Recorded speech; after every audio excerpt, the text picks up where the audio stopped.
The Lawndale School in Rockledge was one of the first in the county.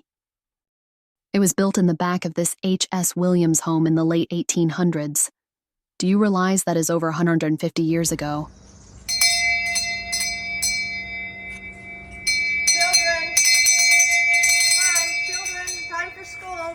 Make sure your boats are tied up by the wharf so they don't blow away with the wind. Come on, it's time for school. We're gonna start our lessons.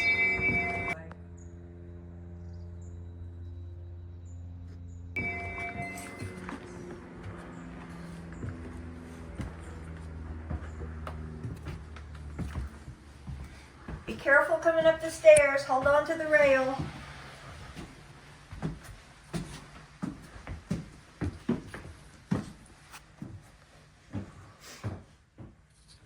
Come on up.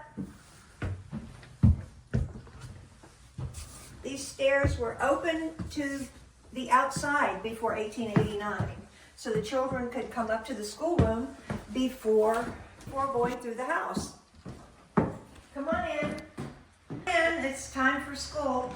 We've got two desks here that are ready for students. If you can crowd up to the desk, maybe two to a desk, that's okay. Otherwise, they have chairs around the side. Please have a seat. We're going to have a couple of different lessons today. We've got a couple of different grades. Some of you had these reading lessons last year. You're going to study them again this year and we'll give you more lessons. We've got reading. We've got books here. The Bobbsey twins. Poetry to memorize. And then after that, we're going to do some arithmetic. We're going to learn our tables. So, children, can you imagine going to school in a room like this with many different grades in it? 150 years ago, that's exactly how children learned in Rockledge. This is the first schoolroom that was available in Rockledge. They crowded into this room. They sat in chairs around the edge. They shared the two desks. They shared books. We had to tell them not to write in the books, which they did do often, because paper was very expensive. They didn't have paper available. What we did have for the children to write on is the chalkboards. They would use this for their math, their adding and their subtracting and their multiple tables. H.S.Williams, who lived here, actually owned the book, so she did a little bit more writing than we want the students to do. But remember I told you not to write in the books? Well, Myra Williams, who was actually born in this house in 1877, wrote in a lot of the books, especially the books, the school books. There was a geography book that she wrote in. She loved poetry. At 12 years old in 1889, this is a copy of it. It's actually dated, and it says that it was owned by Myra Williams. She wrote a poem, and in the very top of the front page, she wrote, "Man is like Scotch snuff. You take a pinch and that's enough. Profit by this sage advice. When you fall in love, think twice." Isn't that funny?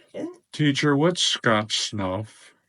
Well, it's something that a lot of ladies and men back in the 1800s would take in. It's a tobacco product. And there were different flavors. There were other things to deal with when you're trying to learn your reading, writing, and arithmetic. This schoolroom is actually above the kitchen of the house. It was separated at that time. And one day a week, there would be baking bread all day long. So you're sitting here trying to do your lessons, hungry maybe because it's getting close to lunchtime, and the room is full of the smell of baked bread, and it's driving you crazy, and you're having a hard time concentrating. And you'd get other smells from the kitchen, too. Okay, during the time that this was the only schoolroom in all of Rockledge, there was no electricity, there was no central air conditioning, there was no central heat. During the winter, it would get a little chilly here, and for that purpose, there was a stove that was situated in the schoolroom.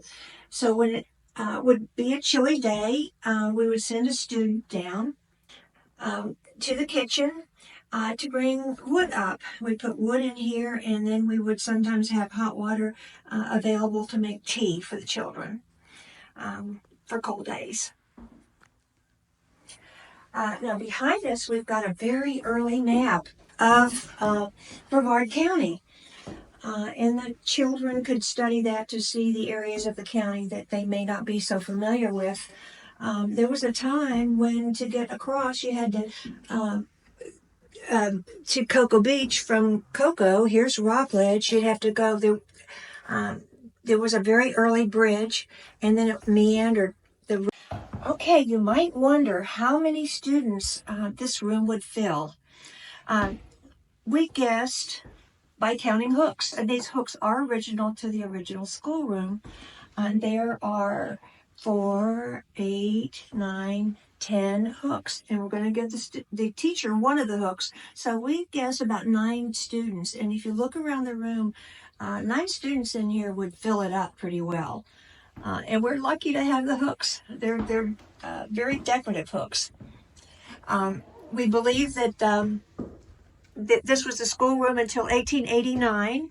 Mr. Williams became a trustee to the school board in 1880.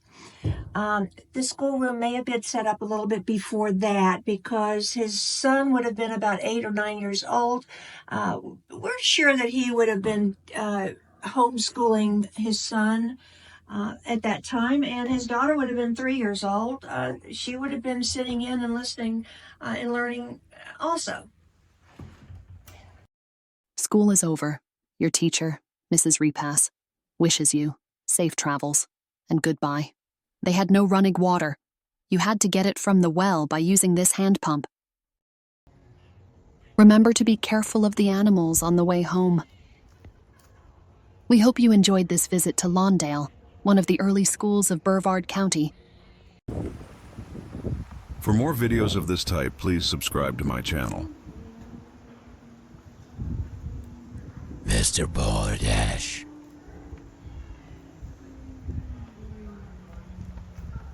Please remember to give me a thumbs up. I enjoy reading your comments. May you have a great day.